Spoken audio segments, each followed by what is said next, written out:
Moi, c'est Didier. Je suis dans la vie professionnelle un, un logisticien de formation et d'expérience. Je travaille dans des grandes entreprises et donc ma passion, une de mes passions, c'est le Lego, la brique Lego. Comme Obélix était tombé dans la potion magique en étant tout petit, moi je suis tombé dans la brique Lego, dans les briques Lego quand j'avais, je sais pas, 5-6 ans.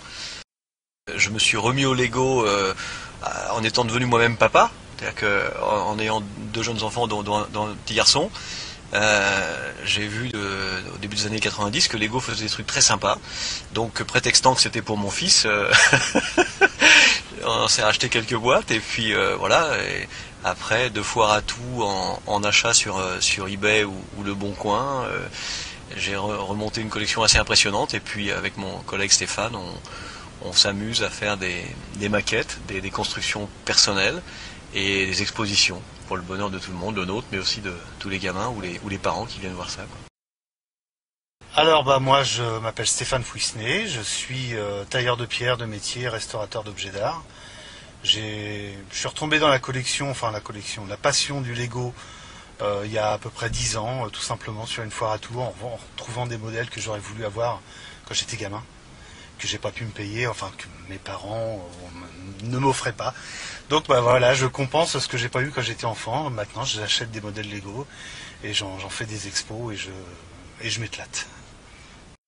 Moi, je me souviens d'une chose. Je me souviens quand j'étais gamin, j'ai jamais été malheureux, hein, loin s'en faut, mais quand on voyait les vitrines des magasins de jouets, comme tout gamin, on avait envie de tout avoir. Donc évidemment, il y a un certain nombre de modèles que je n'ai jamais eu parce que bon, mes parents ne pouvaient pas m'acheter tout ce qui me faisait envie, bien sûr. Et je faisais souvent un rêve récurrent où j'ouvrais le placard dans lequel il y avait mes jouets à la maison et le matin et il y avait plein de Lego dedans. Alors aujourd'hui, je peux ouvrir mes placards, effectivement, il y a plein de Lego dedans. C'est plus un rêve, c'est une réalité. Donc, je dirais, c'est le passage du rêve à la réalité. Mais il y a vraisemblablement une part de nostalgie de cette enfance, de cette insouciance où il n'y avait pas de stress, pas de problème particulier, si ce n'est celui de se lever le matin et puis de décider à quoi on va jouer aujourd'hui. C'est vraiment un réel bonheur parce que on retombe en enfance. On retombe en enfance. Et ça, c'est un vrai trésor, quoi. On n'a pas ça avec autre chose. Voilà, j'ai pas vraiment les mots pour le dire. Tout simplement que je m'éclate, quoi.